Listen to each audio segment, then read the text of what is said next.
So where is chai is ready.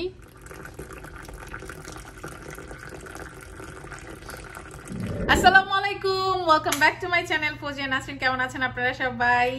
অনেকদিন পরে এরকম টাইপের একটা ভিডিও বানাইতেছি। আজকাল ঠিকমতো ভিডিও বানানো হয় না। আর এই যে আমার সাথে আছে আমার অ্যাসিস্ট্যান্ট। আর আগেই বলে নেই ইন্ট্রোতে অ্যাসিস্ট্যান্ট আছে। হ্যাঁ, আপনাদের জাতীয় দুলাভাই হচ্ছে আমার অ্যাসিস্ট্যান্ট। ইন্ট্রোতে আগে বলে নেই আজকে ভিডিওটা কিসে। আজকে হচ্ছে একটা স্পেশাল চায়ের রেসিপি দিব। চায়ের রেসিপি সবাই জানে, হয়তো বা এই রেসিপিও জানেন, কিন্তু আমার মতো চাখোর যারা যারা আছে তাদের জন্য আজকে এই রেসিপিটা। চা খায় না, সে আমার থেকে খাবে, মানে তারা আলাদা করে দিলে হবে না। সে আমার থেকে খায়, আমার চা শেষ করে ফেলাবে, কিন্তু সে চা খায় না। নামে নাই, কামে আছে আর কি। সো আমারই সাহায্য করবে আমার চা বানাতে আমার জামাই, আপনাদের দুলাভাই, আমার অ্যাসিস্ট্যান্ট।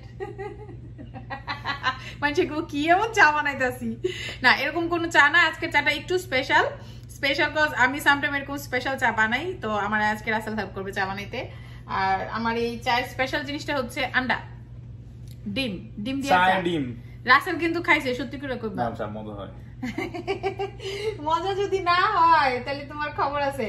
ওকে, আমার চা বানাতে বানাতে কি লাগবে আমি সেটা বলে দিই। ফার্স্ট লাগবে হচ্ছে টি। সবাই বলবে অ্যাসিস্ট্যান্ট কি করবে, অ্যাসিস্ট্যান্ট আমার আগায় দিবে। তারপরে লাগবে হচ্ছে এভাপোরেট মিল্ক। এভাপোরেট মিল্কটা কি বলে দাও? গাঢ় দুধ। হ্যাঁ, মানে দুধটা জাল দিয়ে ঘন করলে যেটা হয় ওইটা। আর লাগবে হচ্ছে কন্ডেন্স মিল্ক, ফ্যাট ফ্রি হলে ভালো, আর নাইলে রেগুলার। এটা ফ্যাট ফ্রি কন্ডেন্স মিল্ক। এত কিছু খাওয়া ফলাইতেছে আর এটার জন্য ফ্যাট ফ্রি খুঁজে, চিন্তা করেন কি অবস্থা। আর লাগবে হচ্ছে ডিম, আর হচ্ছে পানি। অবশ্যই আমি কেটলিতে অল্প একটু পানি নিয়ে নিছি। আর যেহেতু আজকে মানে চায়ের জন্যই ভিডিওটা বানাবার জন্য আমি কাঁচা কেটলিটা নিছি, যাতে দেখতে সুন্দর লাগে। আল্লাহ, তো আমি চার পানিটা বলক উঠাই দিই। আচ্ছা, এলাচ দিব না? বলো, এলাচ দিব? এলাচ দিব কি না? আমি চাতে এলাচ পছন্দ করি, এর জন্য জিজ্ঞেস করতেছি। তুমি আমি যে একটা এলাচ দিতেছি, আমার চাতে এলাচ খুব পছন্দ। আর হচ্ছে যাদের পছন্দ না তারা দিবেন না। আর অ্যাসিস্ট্যান্ট কেন বলছি আপনাদের ভাইকে, কথা হচ্ছে সে আজকে আমার ভিডিও করতেছে। ইন্ট্রোতে রাখছি কজ সবাই ভাইরে খুব মিস করে, এর জন্য।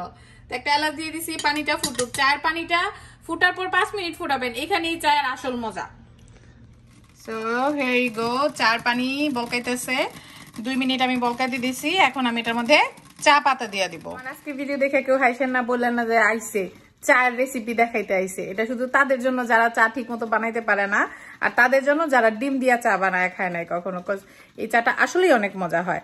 আর যত মানে কি বলে, যত মশলা তত মজা, চার ব্যাপারগুলো এরকম।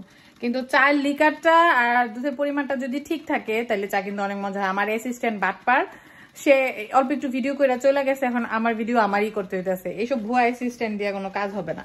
তো যাই হোক, আমি চাটা দিয়া ফেলাই।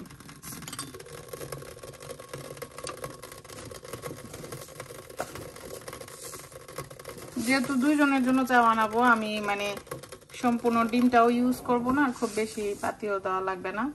বাট আমি চার লিকারটা আগে বানাই। অনেকে আছে একবারে দুধের মধ্যেই 4 লিকারটা দিয়ে দেয়, বাট আমি পানি দিয়ে 4 লিকারটা বের করে নিই, তারপরে মিল্কটা অ্যাড করি।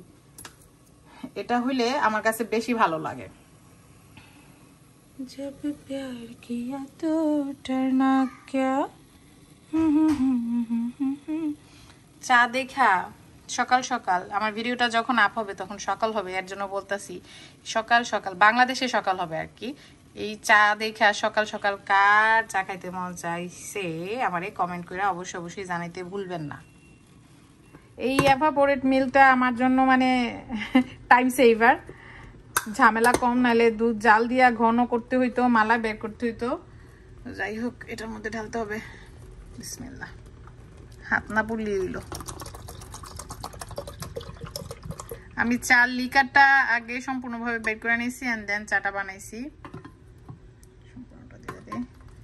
That's it. এখন জাস্ট দুধটা বলক উঠবে, উঠায় ফেলবো। দুধ দিয়ে আর বেশিক্ষণ বলক দেওয়া লাগবে না। আমি এটারে ঢাইকা দিই, ঢাইকা চাটারে আস্তে আস্তে স্টিম হইতে দিই। তো আমি এখানে 2টা কাপ নিছি। 2টা কাপ নিছি এই কারণে আমার তো ডিমের জাস্ট কুসুমটা লাগবে, তাও আবার সম্পূর্ণটা না, বাট যতটুকুই লাগে। আমি ডিমের এগ ইয়কটা আলাদা করে ফেলবো, কারণ এই সাদা অংশটা দেওয়া যাবে না, এটা কিন্তু অনেক স্মেলি। শুধুমাত্র কুসুমটা।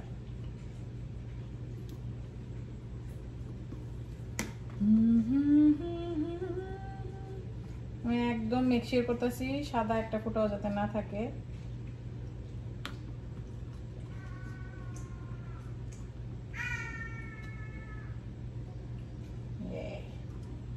সো এই যে আমি মেক শিওর করছি একদম সাদা অংশটা যেন, ডিমের সাদা অংশটা যেন না থাকে, একদম শুধু কুসুমটা। আর আমার এই পুরাটা কুসুম লাগবে না, আমার একজনের জন্য চা বানাবো, জাস্ট 1 কাপ চার জন্য আমি অল্প একটু কুসুম নিবো, আর বাকিটা আমি আলাদা মিশিয়ে ফেলবো। আমি জাস্ট ফর্ক দিয়ে অল্প একটু কুসুম রাখতেছি আর এটা বিট করে ফেলবো।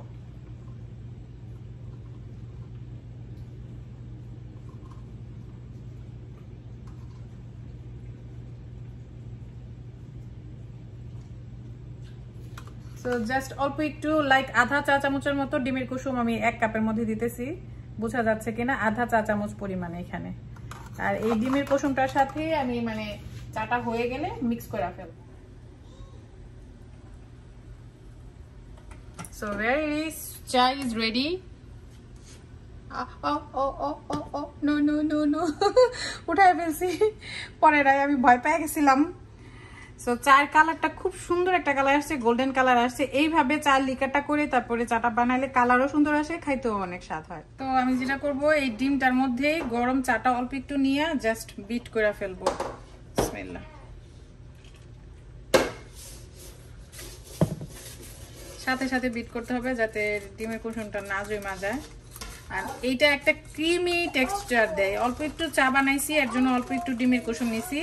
যদি 5-6 জনের চা বানান পুরো আস্ত একটা কুসুম লাগবে, 6 জনের অনুপাতে চা বানাইলে।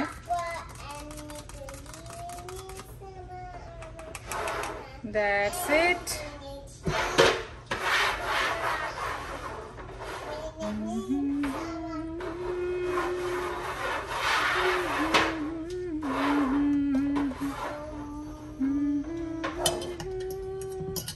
সুন্দর একটা স্মেল আসতেছে, অনেক সুন্দর।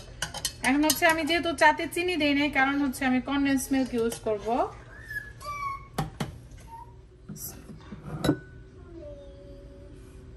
সো কনডেন্স মিল্কটা হচ্ছে সম্পূর্ণ নিজের স্বাদ অনুযায়ী, যে যতটুকু খায়। আমি এখানে 2 চামচ পরিমাণ কনডেন্স মিল্ক দিচ্ছি।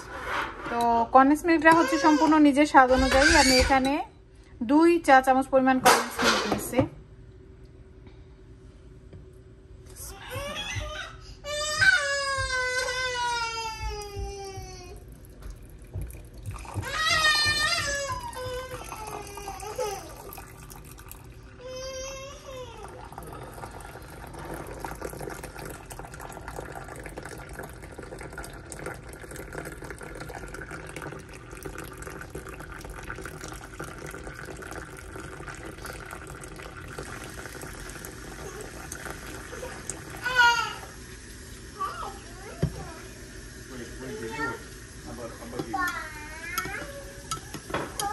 তো চাটা এইভাবে উপর থেকে যদি ঢালা হয় এরকম ফ্রদ হয়, ক্রিমি লাগে। এমনিতেই এগও একটা দেওয়াতে অনেক ক্রিমি হয়ে গেছে। মিল্কটাও যেহেতু মানে মানে ঘন মিল্ক ছিল, প্লাস কনডেন্স মিল্ক, সবকিছু মিলায় এই চায়ের টেক্সচারটা একদমই আমার জিব্রেল, সবকিছু মিলায় এই চায়ের টেস্টটা একদমই পুরো ক্রিমি হয়।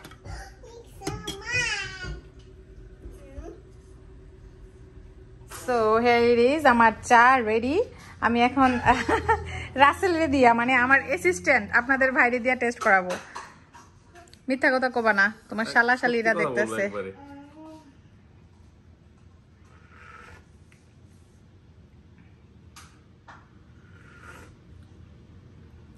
হীরা জিরা চা ফেল। সত্যি? ইয়ে 10-এ কত? 10-10। Thank you. ধরো আমি আসতেছি তোমার সাথে। তো এই তো আমি দিয়ে দিলাম আমার সিক্রেট চায়ের রেসিপি, আজকে আপনাদের সাথে শেয়ার করলাম। এইভাবে আমি যখন খুব স্পেশাল চা খাইতে মন চায়, চাটা এইভাবে বানাই। এভাবে ট্রাই করে দেখবেন, একদম পুরো রেস্টুরেন্ট স্টাইলের হয়। আর যাদের আরেকটু টিপস লাগবে সেটা দিতে পারি, পোস্তা দানা দিতে পারেন, আমার কাছে ছিল না আজকে, ওইটা দিলে আর একটু বেশি টেস্ট হবে। তো এই তো, হোপফুলি আপনাদের কাছে আজকের চায়ের রেসিপিটা ভালো লাগছে। যদি ভালো লেগে থাকে আমাকে জানাতে ভুলবেন না কেমন লাগছে। আর হচ্ছে যদি কেউ এইভাবে চা খেয়ে থাকেন তাও জানাবেন। আর আমার চা দেখে যদি এখন কারো সকাল সকাল ঘুম থেকে উঠে চা খাইতে মন চায়, সেটা অবশ্যই কমেন্ট করে জানাবেন। আর হচ্ছে আমার ভিডিওটা শেয়ার করতে ভুলবেন না, প্লিজ প্লিজ প্লিজ। তো ভালো থাকবেন সবাই, আল্লাহ হাফেজ।